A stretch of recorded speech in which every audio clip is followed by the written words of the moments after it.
Dans la nef de la cathédrale, certains allument des bougies, d'autres viennent simplement découvrir l'édifice.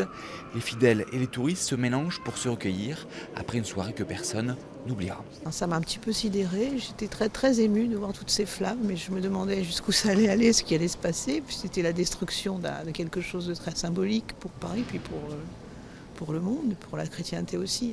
Alors que tous ont les images de l'incendie en tête, découvrir ou redécouvrir la cathédrale Saint-André prend une saveur particulière. On dit que bon, tout est pas perdu. On a quand même encore nos cathédrales dans les grandes villes qui sont encore là et qui sont très belles. Il n'y a pas que la cathédrale de Paris qui est belle, hein. Mais la cathédrale de Bordeaux, elle est magnifique, hein. Le père Meunier était en pleine messe hier à Bordeaux lorsque les flammes ont commencé à ravager l'église Notre-Dame de Paris. Un drame qui vient lui rappeler la vulnérabilité du patrimoine, dont cette cathédrale qui a déjà connu les flammes en 1787.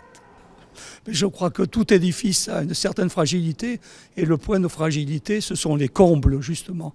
Ça, c'est la toiture, c'est toute cette question-là, parce qu'on y monte rarement, je dirais, et chaque fois qu'il y a des problèmes, c'est pour ça qu'on essaie de multiplier actuellement.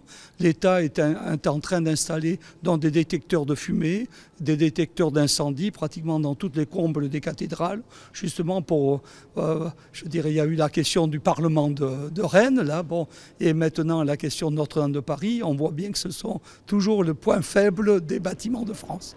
À quelques jours de Pâques, les prières des messes de cette Semaine Sainte seront plus particulièrement adressées vers Notre-Dame de Paris.